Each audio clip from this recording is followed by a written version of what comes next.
discuss about some definitions. The first is point. Point is used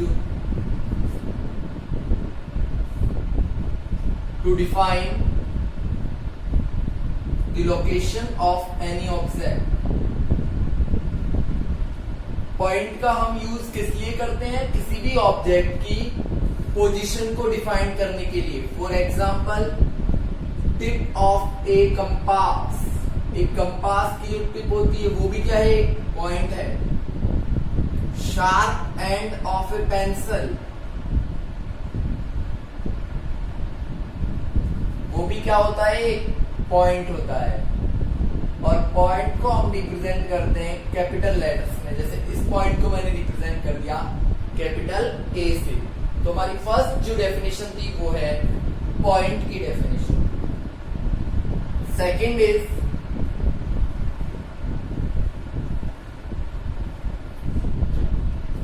line. If we increase a point in both sides, we get a line. अगर हम एक point को दोनों side increase करें तो हमें क्या मिलेगी? एक लाइन मिलेगी. या फिर हम बोल सकते हैं line is a combination of points. Line points का ही क्या है? कॉम्बिनेशन है. ऐसे छोटे छोटे छोटे छोटे पॉइंट बहुत सारे मिलकर के क्या बना लेते हैं? लाइन बना लेते हैं. और लाइन को हम रिप्रेजेंट करते हैं इस तरीके से, दोनों साइड एरो मार्क्स लगा के रिप्रेजेंट करेंगे. ठीक है भाई. इसके बाद आता है लाइन सेगमेंट.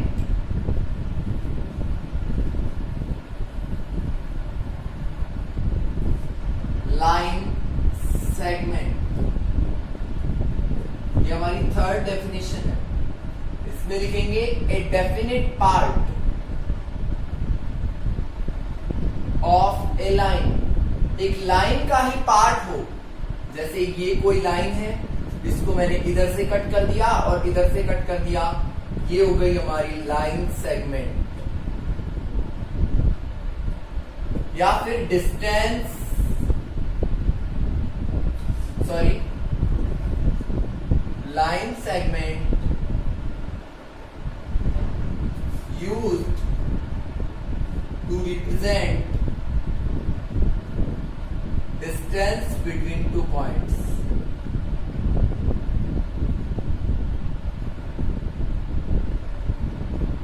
दो पॉइंट्स के बिटवीन डिस्टेंस को कौन रिप्रेजेंट करता है? Line segment. जैसे हम बोल देते हैं 5 सेंटीमीटर का लाइन सेगमेंट होगा, 10 सेंटीमीटर का लाइन सेगमेंट होगा. लाइन सेगमेंट को देखिए, लाइन को तो रिप्रेजेंट करते हैं ऐसे और लाइन सेगमेंट को रिप्रेजेंट करेंगे ऐसे. ओनली एक ऊपर स्ट्रेट लाइन ड्रॉ करेंगे. इसके बाद आता है रे. अब रे क्या होती है? If we increase a point in single side, अगर हम पॉइंट को दोनों साइड इंक्रीज करते हैं तो क्या मिलती है? लाइन. अगर एक साइड इंक्रीज करेंगे तो क्या मिलेगा? रे. और रे को रिप्रेजेंट करते हैं ऐसे, ओनली एक साइड में एरो मार्क से रिप्रेजेंट करते हैं रे को.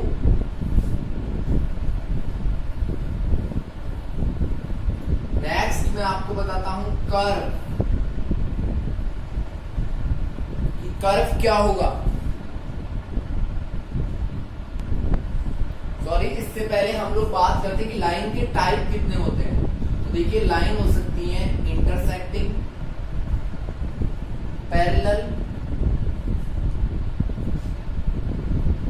इंटरसेक्टिंग लाइन होती है, पैरेलल लाइन होती है, परपेंडिकुलर लाइन भी होती है. तो intersecting, if two lines intersect each other, अगर दो लाइन एक दूसरे को काटती हैं तो इनको बोलेंगे इंटरसेक्टिंग लाइन. दो लाइन्स अगर एक दूसरे को कभी नहीं काटती मतलब उनके बिटवीन जो गैप है वो ऑलवेज इक्वल है, तो वो होंगी पैरेलल लाइंस। और दो लाइंस एक दूसरे को काटती हैं लेकिन एंगल कितना डिग्री बनाए, 90 डिग्री, तो फिर कौन सी लाइन होंगी, परपेंडिकुलर लाइंस होंगी।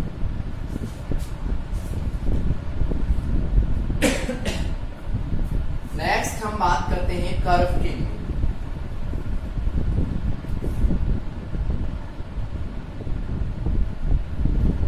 Curve is movement of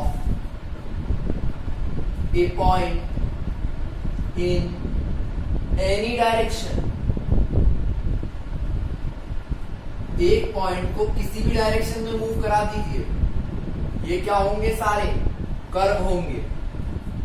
curve 3 type के होते हैं, ओपन, क्लोज, 4 टाइप, सिंपल और एक और होता है नॉट सिंपल। ओपन का मतलब जैसे ये और क्लोज का मतलब जैसे ये बंद हो गया। सिंपल जो हम इजीली बना सकें और नॉट सिंपल जो थोड़ा कॉम्प्लिकेटेड हो। ये 4 टाइप्स के कर्व होते हैं।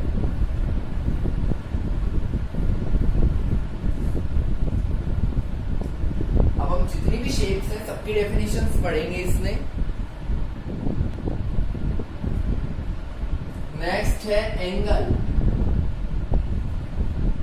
एनी 2 और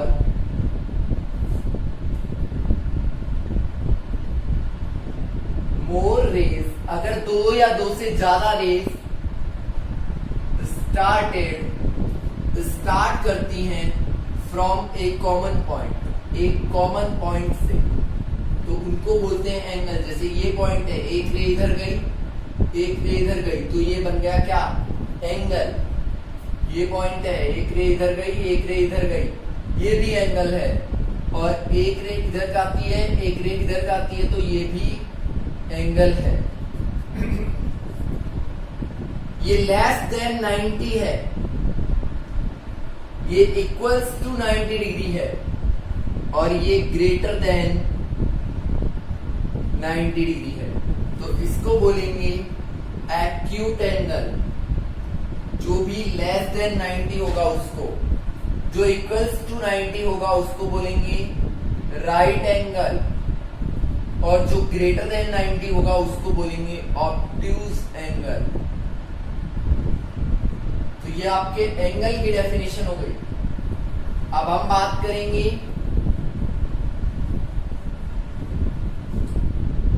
ट्राइंगल। एक क्लोज्ड शेप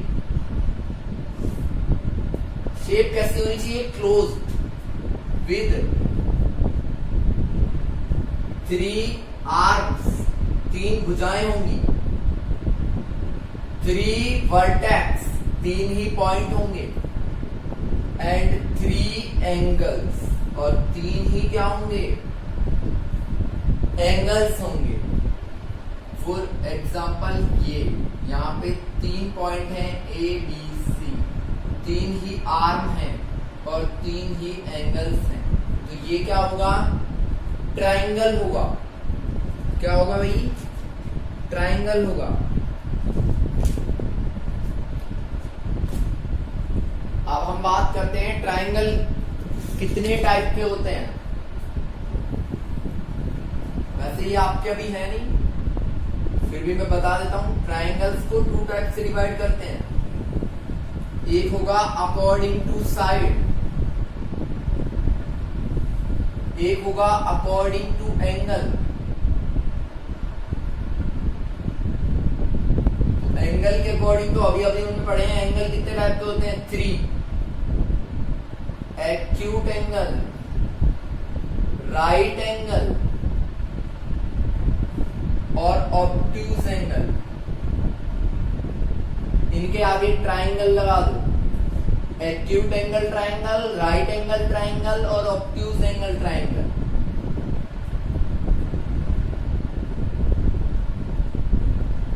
डायग्राम बिल्कुल सही से बनाना है आपको, और साइड्स के अकॉर्डिंग होंगे इक्विलेटरल, आइसोस्केलस और स्केलन। स्केलन जिसकी कोई भी साइड इक्वल नहीं हो, आइसो मीन्स डबल होता है तो दो साइड इक्वल होंगी, और इक्विलेटरल जिसकी तीनों साइड्स इक्वल हो। तो ये ट्रायंगल्स के टाइप हो गए आपके। इसके बाद आता है क्वाड्रिलेटरल। क्वाड मीन्स होता है 4,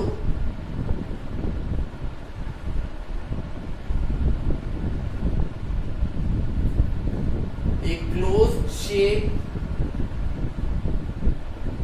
with 4 sides, 4 vertex, 4 angles. For example, ये आपका क्या है? Quadrilateral PQRS।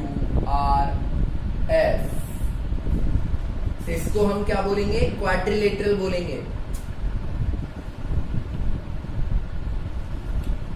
जो जस्ट देखिए, ये एक क्वाड्रिलेटरल है, जैसे ABCD।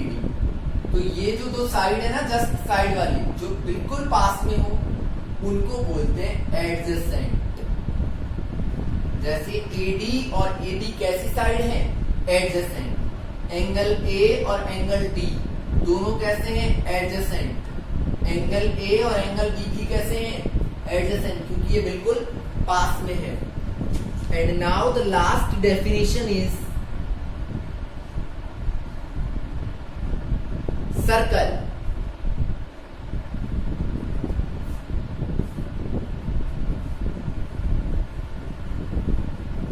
सर्कल की डेफिनेशन आप आगे पढ़ोगे, बाकी मैं आपको सर्कल का शेप बता देता हूं।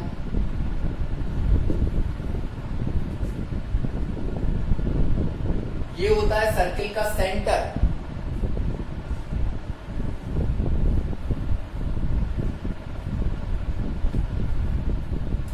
और सर्कल की जिसको डेफिनेशन लिखनी है, तो circle is a path moving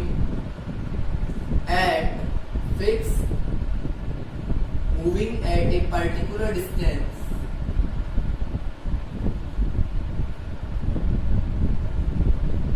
from fixed point, या फिर around fixed point। एक फिक्स पॉइंट के चारों तरफ अगर हम मूव करते हैं पर्टिकुलर डिस्टेंस पे, उसको बोलते हैं सर्कल। दिस फिक्स पॉइंट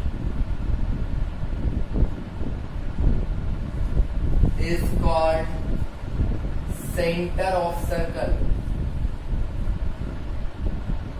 ये क्या है? P सेंटर है।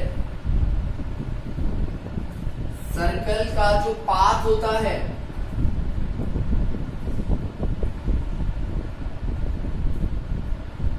या जो बाउंड्री होती है, उसको बोलते हैं सरकमफ्रेंस। और सर्कल के सेंटर को सरकमफ्रेंस से मिलाने वाली लाइन होती है radius.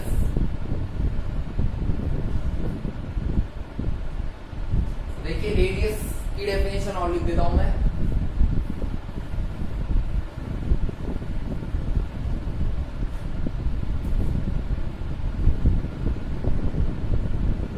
The line joining center to the boundary of circle।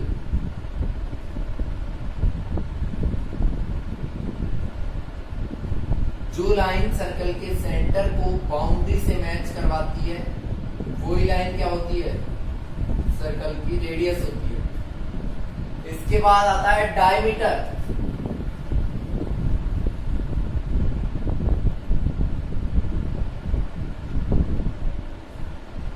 A line joining 2 points of circle boundary। Circle की जो बाउंड्री है, उसके 2 पॉइंट्स को मिलाने वाली line, but it should be pass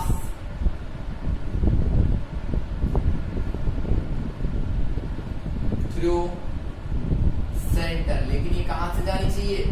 centre से। जैसे ये 2 पॉइंट को मिलाती है, लेकिन ये कहां से जानी चाहिए? सेंटर से जानी चाहिए, तो इसको हम बोलेंगे डायमीटर।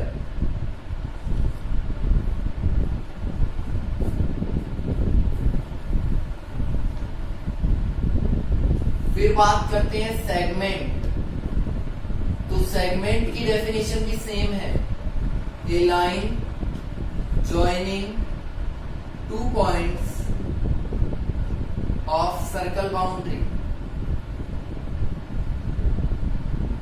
अब ये लाइन कहीं से भी जा सकती है, जरूरी नहीं है कि वो सेंटर से ही जाए। ये सारे क्या हैं? सेगमेंट हैं। और एक सेगमेंट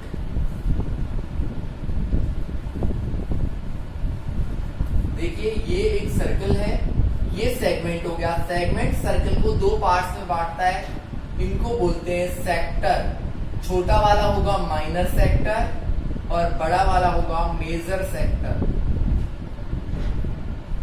ठीक है भाई।